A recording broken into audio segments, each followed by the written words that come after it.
राधे राधे, जय श्री कृष्णा आप सभी को। आज इस वीडियो के माध्यम से हम एक ऐसे व्यक्ति विशेष की जन्म पत्रिका, व्यक्ति विशेष तो नहीं लेकिन बहुत अद्भुत वक्ता, अद्भुत, उनके विषय में जितने शब्द को मैं उनकी महानता परिधि में जितने भी शब्दों से अलंकृत करना चाहूँ वो सब कम है। एक ऐसा व्यक्तित्व, एक ऐसे सूर्य, उन पर मैं बोलने की प्रयास कर रहा हूँ उनकी जन्म पत्रिका पर। यह है आचार्य चंद्रमोहन जैन, रजनीश ओशो।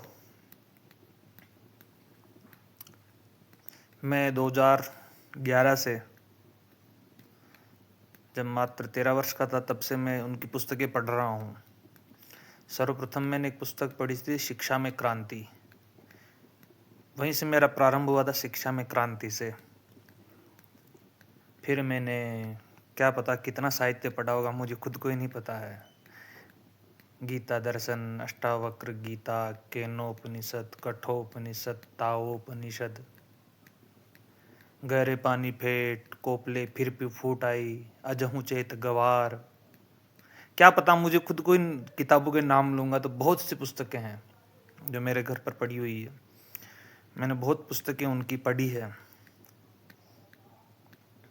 और अभी भी पढ़ता रहता हूँ, सुनता रहता हूँ। और अच्छी बात है, वेद भी कहते हैं आनो भद्रा कृतवः, ज्ञान कहीं से भी मिले, शुभ विचार कहीं से भी मिले, पढ़ना चाहिए। तो प्रभावित बहुत हूँ उनसे, और ज्योतिष का छात्र हूँ तो उनकी जन्म पत्रिका ज्योतिष के छात्रों को, क्योंकि मैं भी छात्र ही हूँ ज्योतिष का, उनके लिए शोध का विषय है। एक कहूँ तो उनकी कुंडली रहस्यमय ग्रंथ है। उनकी कुंडली वृषभ लग्न की है और अष्टम भाव में उनके 5 ग्रह बैठे हुए मित्रों। बुध है, शुक्र है, मंगल है, शनि है, चंद्रमा है। पंचग्रही योग को संन्यास योग भी कहते हैं, प्रवृज्या योग भी कहते हैं। जब आप फल दीपिका पढ़ोगे तो उसके अंतिम भाग के अंदर लास्ट में प्रवृज्या योग का एक अलग से ही चैप्टर दे रखा है, उसको पढ़िएगा ध्यान से। उसमें कौन सा ग्रह बली होता है उसके आधार पर ही प्रवृज्या द्योतक होती है। अष्टम भाव रहस्य का भाव है। तो आज हम उनकी कुंडली, और ये जो अष्टम भाव में 5 ग्रह है, तो इन 5 ग्रहों ने एक ऐसा व्यक्तित्व को जन्म दिया, अद्भुत व्यक्तित्व को जन्म दिया इन 5 ग्रहों ने। समय से पहले आ गए, ऐसा कहते ही हम तो उनके अनुयायी जो है, उनका जो आधुनिक युग में जो अध्यात्म, उनका जो दर्शन है, जीवन जीने की जो शैली है, पूरा रूढ़िवादी, तो प्राचीन को बदल करके एक नूतन सृजन कर दिया उन्होंने। और वैसे ही उनकी कुंडली भी है। तो आज हम आचार्य रजनीश की जो जन्म पत्रिका है, ज्योतिषीय खाका, कैसे है जन्म पत्रिका, ऐसी ग्रहों की क्या स्थिति रही कि इनको इतना रहस्यवादी बना दिया, इतना क्रांतिकारी बना दिया। मैं इनकी जन्म पत्रिका के संबंधित कुछ यूट्यूब पे वीडियो भी देखा हूँ और कुछ आर्टिकल भी पढ़ा हूँ। सब व्यक्तियों ने कुछ ना कुछ बताया है, और वास्तव में ऐसी ग्रह स्थिति भी है, क्योंकि शोध का विषय है। तो मैं तो ज्योतिष का शोधार्थी रहा हूँ, वेद का, तो अद्भुत है। इनकी जो लग्न है, ये वृषभ लग्न है मित्रों। वृषभ लग्न ये स्थिर लग्न आता है, चर स्थिर द्विस्वभाव जो 3 प्रकार के लग्न रहते हैं, उनमें से इनकी वृषभ लग्न है, और वृषभ लग्न स्थिर लग्न है। और वृषभ लग्न का स्वामी शुक्र है। शुक्र आप समझ सकते हो अष्टम भाव में है। शुक्र सौंदर्य का कारक है, कला का कारक है, सांसारिक सुखों का प्रतिनिधित्व करता है। और आप कहीं ना कहीं उसके के जीवन में हम देखते हैं, उन्होंने कभी भी दरिद्रता को अध्यात्म का अनिवार्य अंग नहीं माना। नहीं, कितनी गाड़ियां थी, उनके पास, हैं मौजूद, जो उनके पास रोल्स रॉयल्स की जो कारें थे, गाड़ियां थी, जो एक रजनीशपुरम का जो निर्माण हुआ अमेरिका में, अब आप सोच सकते हो, सब शुक्र प्रधान है, ये सब उनके शुक्र की देन है, लग्न की देन है। लेकिन वही लग्नेश शुक्र जो है वह अष्टम भाव में बैठा हुआ है। अष्टम भाव मृत्यु है, रहस्य का घर कहते हैं अष्टम भाव को, कहते हैं ना अष्टमम क्या, रंध्र भाव जिसको हम कह सकते हैं, भाग्य व्ययाधिपत्य न रंध्रेशो न शुभ प्रदः स एव शुभ संधाता लग्नाधीशो पिचेत स्वयं। रंध्र है, रहस्य है, मृत्यु है। अष्टमम ख्यायुष स्थान, आयु का भाव है, और अष्टमादष्टमं चयत, और उससे 8वां भाव भी उसी का है। तो अष्टमेश का अपने से अष्टम में बैठे रहना गुरु का अद्भुत, और उच्च का बैठे रहना तृतीय भाव में, अद्भुत स्थिति निकाल देता है। ये स्थिति अपन को क्या दर्शाती है, उनके व्यक्तित्व में जो रूपांतरण हुआ, उसी रूपांतरण के आसपास ही उनका जीवन व्यतीत हुआ। मृत्यु, ध्यान, मिटने की कला, मैं तुम्हें मृत्यु सिखाता हूं, उनकी पुस्तक है एक, मैं तुम्हें मृत्यु सिखाता हूं। समाधि के सप्त द्वार, आप पढ़िएगा कभी, संभोग से समाधि की ओर। अष्टम भाव मृत्यु है, मूलाधार है। तो देखो कितनी, पूरा जीवन उनका अष्टम भाव से इर्द गिर्द ही रहा मित्रों। अब वहां पर जो पंचग्रही योग बन रहा है धनु राशि में, धनु, क्या तीर चलाए शब्दों के उन्होंने, यही धनु है, धनु राशि है अष्टम भाव में। और वहां पर ये जो 5 ग्रह बैठे हुए हैं, चंद्र है, शनि है, मंगल है, बुध है और शुक्र है। तो ये एक शक्तिशाली और एक जटिल बना देता है कुंडली को, सोचने पर विवश कर देता है, कोई भी व्यक्ति हो। पंचग्रही जो युति होती है, ये वास्तव में ज्योतिष के क्षेत्र में जो व्यक्ति रहते हैं उनको कहीं ना कहीं, जब ज्यादा ग्रहों की एक साथ में युति होती तो कहीं ना कहीं उसके व्यक्तित्व में और उसके जो प्रभाव रहता है व्यक्तित्व का, उसमें कहीं ना कहीं एक आश्चर्यचकित रहस्यमय बना देती है। और यहाँ पर तो ये जो प्रव्रज्या योग बना रहा है, तो सांसारिक मोह माया से उनको ऊपर उठा लिया, संन्यास, एक गहरे चिंतन की ओर ले गया उनको। इसमें चंद्र और शनि की जो युति है, इसको हम विष योग कह सकते हैं। लेकिन क्योंकि चंद्रमा मन का कारक है, शनि वैराग्य का कारक है, वैराग्य योग भी कह सकते हैं हम, वैराग्य है। यदि वैराग्य उत्पन्न नहीं हुआ तो ऐसा व्यक्ति मानसिक रूप से परेशान दिखेगा आपको। शनि और चंद्रमा की युति वैराग्य योग, लेकिन ये अष्टम भाव में उत्पन्न हो रही है मित्रों। तो उनके जीवन में इस युति ने परम वैराग्य का काम किया था। जैसा कि उनकी जन्म पत्रिका में कहते हैं कि उनके नाना जी ज्योतिष काशी के अंदर गए थे और उनकी कुंडली के लिए बनवाने के लिए गए थे, लेकिन वो ज्योतिषाचार्य तो मृत्यु को प्राप्त हो गए थे। लेकिन उनका जो पुत्र था उसने कहा कि ये व्यक्ति बड़ा रहस्यपूर्ण है, इनके हर 7 वर्ष के अंदर मृत्यु का घात आएगा 3 बार। और वास्तव में हुआ भी ऐसा ही। आचार्य रजनीश भी यही कहते हैं। आचार्य रजनीश ने ज्योतिष को कभी भी अस्वीकार नहीं किया है, मजाक भले ही किया होगा उन्होंने, लेकिन अस्वीकार नहीं किया। उनकी पुस्तक है ज्योतिष पर भी उन्होंने 3-4 लेक्चर लिए, बड़े अद्भुत। तो आप उन पर भी पढ़ना, बहुत अद्भुत लेक्चर है ज्योतिष के। मैं उनको पढ़ता हूँ तो मेरे को पहली बार लगा कि हाँ, ज्योतिष के लिए कोई ऐसा व्यक्ति है जो उसका खंडन नहीं कर रहा। बड़े तार्किक और बड़े स्पष्टता से उन्होंने ज्योतिष को प्रमाणित किया है। तो उनके नाना जी जन्म पत्रिका बनवाने गए तो प्रत्येक 7 साल में मृत्यु का अनुभव हुआ। तो सर्वप्रथम उनको 7 वर्ष की उम्र में उसके नाना जी की मृत्यु हुई थी। तो उन्हें सर्वप्रथम उनके नाना जी से बड़ा लगाव था उनका।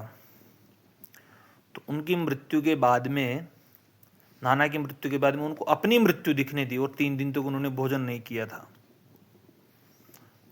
तो ये घटना उनको बरसों तक स्मशान में बैठने पर विवश कर दी थी। अष्टम भाव जागृत हो गया। अब नाना का क्यों मृत्यु का अनुभव हुआ, मैं इसका रीजन बताता हूं आपको। नाना कहां से विचार किए जाते हैं? नाना का विचार होता है लग्न से, क्योंकि चतुर्थ भाव आपकी माता का भाव है और चतुर्थ भाव से जो दसम भाव जो आता है वह आता है लग्न। लग्नेश का आपके अष्टम भाव में बैठे रहना, आपके नाना का अष्टम भाव में बैठे रहना, वो भी आपको मृत्यु के करीब ले जाएगा। इसलिए जब उनके नाना गुजरे तो उनको मृत्यु का आभास हुआ। बड़ी अद्भुत घटना, देखो आप चीजों को समझो। तो उनकी नाना की मृत्यु के बाद में उन्होंने जो, उनके जीवन में बहुत से संत भी आए, मग्गा बाबा, मस्तो बाबा, ऐसे बहुत से बाबा भी आए हैं। तो पागल बाबा, मैंने उनकी एक पुस्तक पढ़ी थी स्वर्णिम बचपन, आप पढ़िएगा कभी समय मिले तो। तो अष्टम भाव के अंदर लग्नेश शुक्र का अष्टम भाव में जाना उनके मामा नाना के लिए सही नहीं रहा, कहीं ना कहीं किसी के भी लिए नहीं रहेगा। यदि लग्नेश प्रभावित होता तो आपके नाना भी प्रभावित होते हैं, आप खुद भी प्रभावित होते हैं, क्योंकि आप खुद भी लग्न हैं, आपका स्वभाव भी अष्टम, आप खुद अष्टम भाव में जाकर के बैठे हो, रहस्य के भाव में, रंध्र के भाव में, एक गूढ़ विद्या के अंदर, एक शोध के अंदर, एक, अब अष्टम भाव की तो महत्ता अलग है। तो आप खुद का वहां पे जाना, नाना का वहां पे जाना, उनका जो कारण जो बना नाना के साथ में, जो उनकी जो एक कनेक्टिविटी थी वो टूट गई और उसके टूटने के कारण उनको भी मृत्यु का आभास हुआ उस समय। और उस स्मशान में जाकर के घंटों बैठा करते थे। एक वहां पे एक और, अब दूसरे विषय पे आता हूं मैं, बुध और शुक्र की युति, शनि और चंद्रमा की युति देखा दो, क्योंकि ये पांच ग्रह मित्रों, तो इनको तोड़ तोड़ करके ही देखा जा सकता है। अपन तभी विचार कर सकते हैं, अन्यथा अपन एक साथ 5 ग्रहों को यदि अपन लेकर के प्रयास करेंगे ना, तो कहीं ना कहीं मेरे जैसे सामान्य से व्यक्ति के लिए यह संभव नहीं है।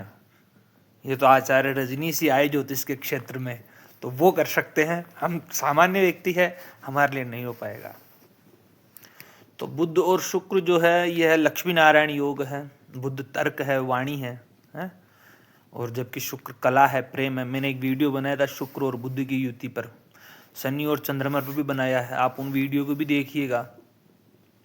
मैं उनमें बहुत अद्भुत बातें आपको बताई होगी, तो आप कृपया करके उन वीडियो को अवश्य देखिएगा जब भी समय मिले। तो शनि और जो बुध और शुक्र लक्ष्मी नारायण योग का सृजन करता है।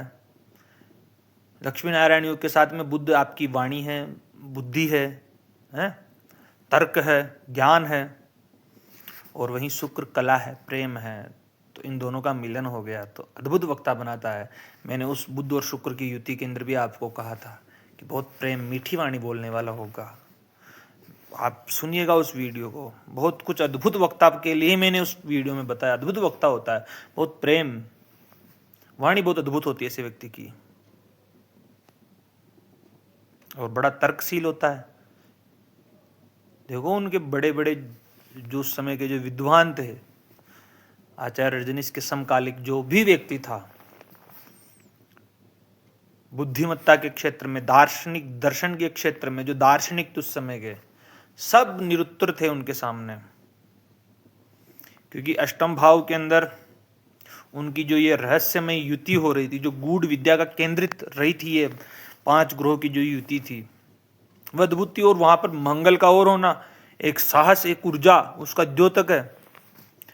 तो मंगल वहां पर आ गया, तो एक जो भी आपके जो पूर्व के जो स्थापित मान्यताएं थी, जो भी धर्म गुरु रहे थे उससे पूर्व, तो सब पर, मान्यताओं पर, परंपराओं पर, धर्म गुरुओं पर, सब पर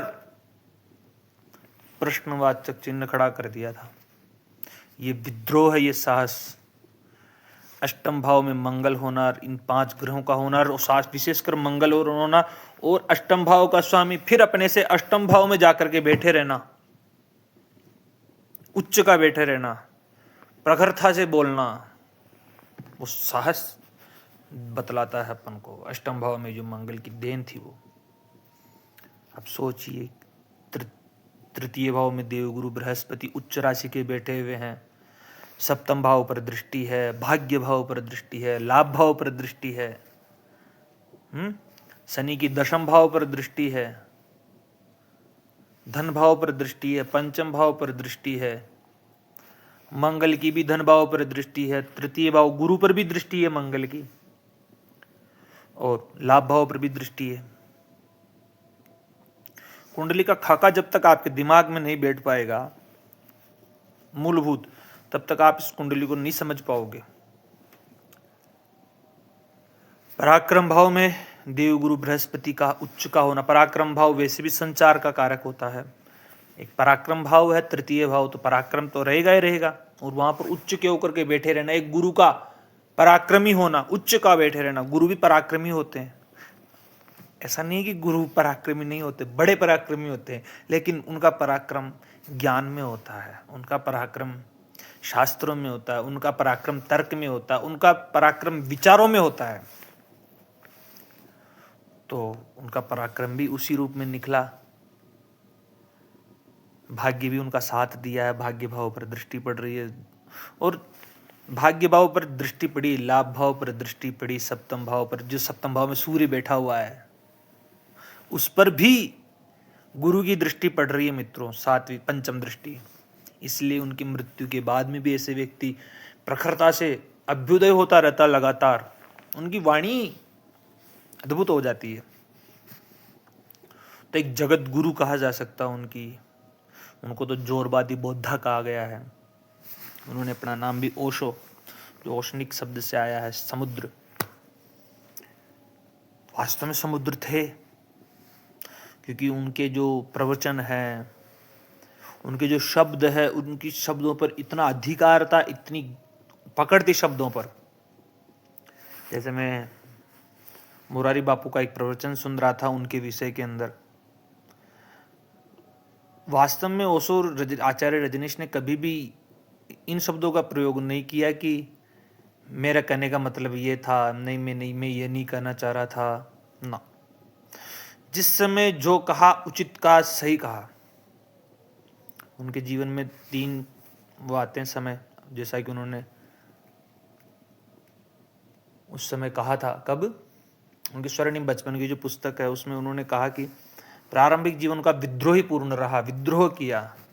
फिर उन्होंने, क्योंकि उस समय 3 गुण उनके जीवन में आए थे। एक तो राजसिक आया, तो 7, क्योंकि कहते हैं ना सभी बुद्ध पुरुषों में तीनों गुण आते हैं, कृष्ण के अंदर तो 7 में थे। तो कहते हैं मेरे जीवन में 3 विभागों में आए ये। सर्वप्रथम तो राजसिक आया, तो बहुत लड़ाई, ऐसे वैसे प्रवचन देना, विद्रोही प्रवचन दिए उन्होंने। फिर बोले उन्होंने बुद्ध पर, वीणा मीरा पर, जरथुस्त्र पर, सहजोबाई पर, तो गोरख पर, कृष्ण पर, पतंजलि पर, उपनिषदों पर, हर जगह उन्होंने बोले। सात्विक गुण आ गया। फिर लास्ट में मौन भी रहे, तो उस समय तामसिक गुण भी आया। तो तीनों गुणों का संगम था उनमें।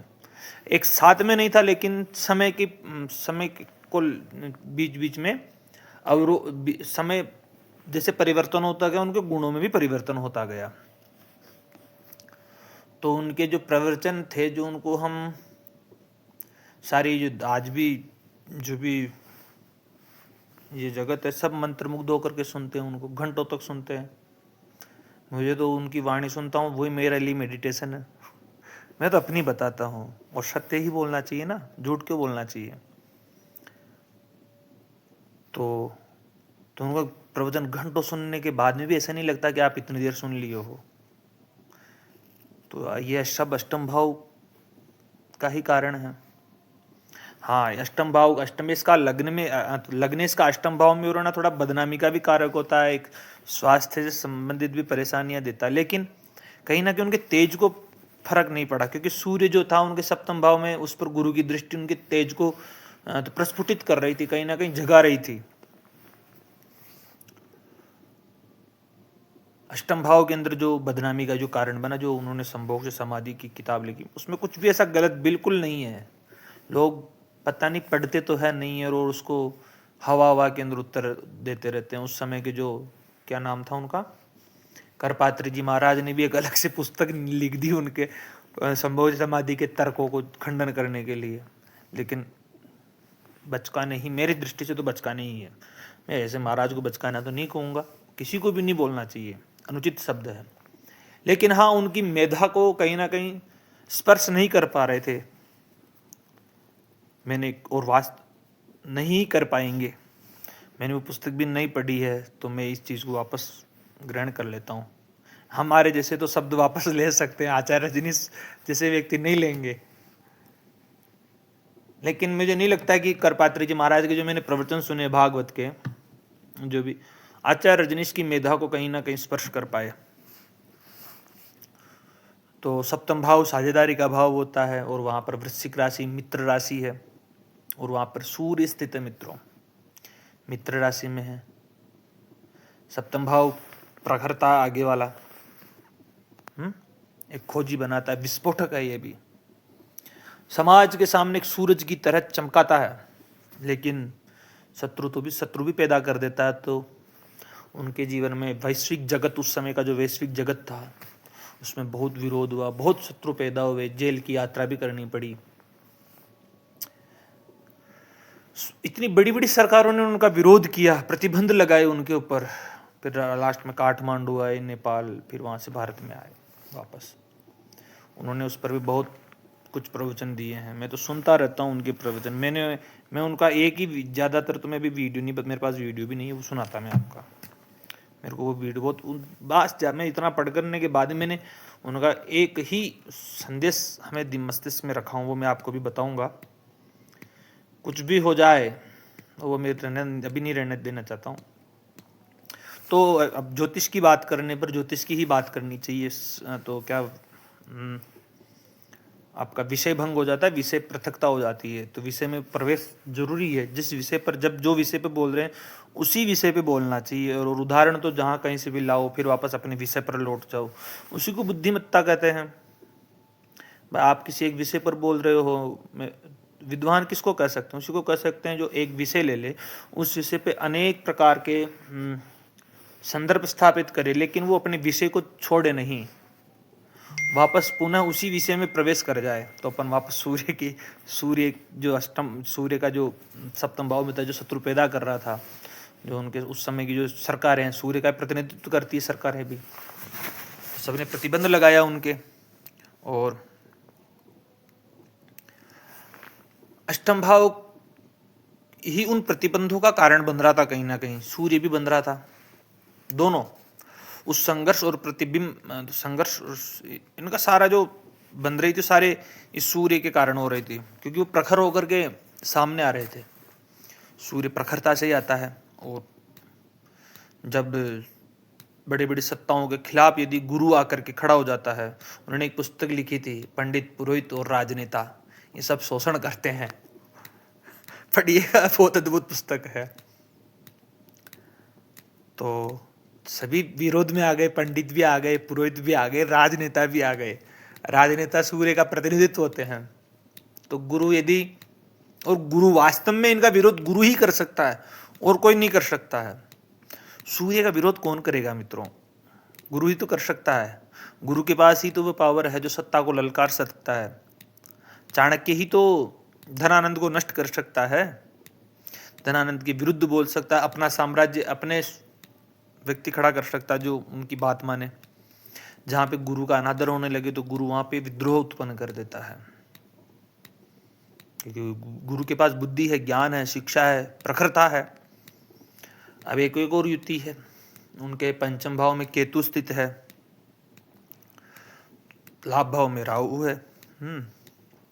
तो केतु पंचम भाव में, वैसे भी केतु शोध का विषय है, उस पर केतु पर शनि की भी दृष्टि पड़ रही है मित्रों, है, जहां पर शनि की उच्च राशि है अपनी, नहीं कन्या राशि में केतु बैठे हुए हैं। और उधर कन्या में हो गए तो उधर वो मीन राशि के अंदर राहु बैठ गए। कन्या राशि में केतु, पंचम भाव वैसे भी बुद्धि का है, शिक्षा का है, एजुकेशन का, संतान का है। संतान सुख तो नहीं देगा, शनि बैठा हुआ है, नीच राशि का बैठ गया ना केतु।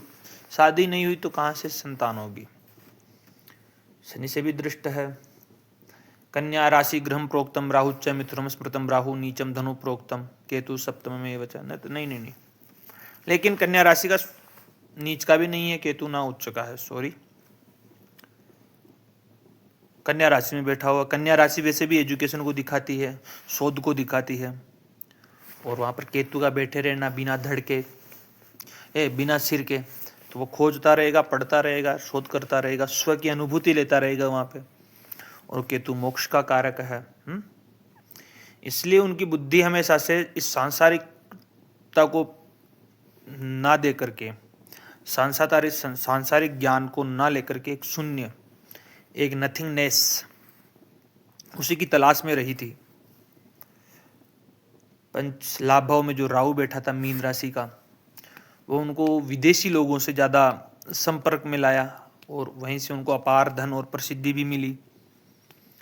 मीन राशि का जो राहु है, यही उनको अंतर्राष्ट्रीय जो उन्होंने साम्राज्य स्थापित किया था आध्यात्मिक जगत का, यानी कि एक अंतर्राष्ट्रीय आध्यात्मिक साम्राज्य जो उन्होंने स्थापित किया था, वो राहु ने प्रदान किया था। अब हम बात करें उनके जीवन की जो प्रमुख घटनाएं हुई है, उनका ज्योतिषीय संबंध, तो मैंने आपको उसी विषय में बताया पहले। भाई उनकी जो तर्कशीलता है वह अष्टम भाव में बुध ही उनको प्रदान कर रहा था, और उसका जो उद्बोधन है वह तृतीय भाव में बैठा हुआ देवगुरु बृहस्पति ही उनका उद्बोधन करवा रहा था, विवाद उत्पन्न कर रहा था, वो बोलते जा रहे थे। अष्टम भाव में जो जो घटित हुआ उसको तृतीय भाव का गुरु ने प्रखरता से बोला है। मैं यूट्यूब चैनल पर वीडियो भी देख रहा था, उन ज्योतिषाचार्य जी ने भी यही बात कही और मैं भी यही कहता हूँ। मैं उनका विरोध नहीं करूँ, क्योंकि ज्योतिष ही एक ऐसी चीज है, वास्तव में उन्होंने सही कहा है उनकी जन्म पत्रिका को देख करके, कि जो अष्टम भाव में जो घटित हो रहा है उसको तृतीय भाव में बैठा हुआ गुरु बहुत प्रखरता से उद्बोधन कर रहा है। और यही जेल यात्रा का योग उनके शनि और मंगल की वजह से हो सकता है। अष्टम भाव में बैठा हुआ है, सप्तम का सूर्य, तो उनको वैश्विक प्रसिद्धि भी दी, लेकिन साथ साथ में उनको विवाद का भी कारण बना दिया। अब अपन बात करें तो मंगल और शुक्र, समाधि का जो विचार है, संभोक्ष समाधि का जो अष्टम भाव, एक इसके अंदर जो ये दो ग्रह बैठे हुए हैं शुक्र और मंगल, इनका ही मैंने बोला ना उस समय विद्रोह की स्थिति में थे, तो उस समय मंगल ज़्यादा प्रभावित हो रहा था। तो मैंने दशा अवधि नहीं देखी उस समय की, कुंडली देख करके फिर वीडियो बनाना चाहिए था मुझे, कोई नहीं। लेकिन मंगल और शुक्र का कहीं ना कहीं प्रभाव आया होगा, उस समय निकली होगी ये पुस्तक शायद, मैं तो अनुमान लगा सकता हूँ, क्योंकि मैंने जन्म पत्रिका की कुंडली, मैंने दशा अवधि का मैंने रिसर्च नहीं किया, मैंने पढ़ा देखा नहीं उस कुंडली को, मैं ऐसे ही कुंडली पर बोलने लग गया, इच्छा हो गई कि यार कुंडली अद्भुत है, बोल लेते हैं। तो शुक्र और मंगल का जो संबंध हो रहा है अष्टम भाव में, वही कहीं ना कहीं, क्योंकि ये इन चीज़ों में ले जाता है। और वहाँ पे शनि और चंद्रमा जो है ये शांत समुद्र है, आध्यात्मिक मिलन है। तो ये 28 मिनट का वीडियो हो चुका है वैसे तो।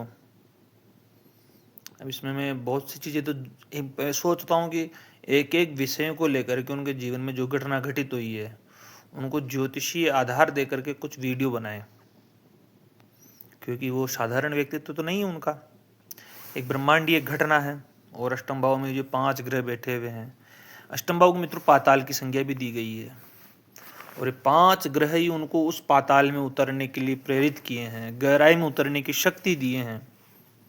और जब वो गहराई में उतरे, जो अंधकार में उतरे, वहां से जो उन्होंने उस अंधकार को तिरोहित कर करके जो प्रकाश की यात्रा, उन्होंने उस प्रकाश को खोजा, और उसको गुरु ने तृतीय भाव में बैठे हुए गुरु ने दुनिया में बांट दिया।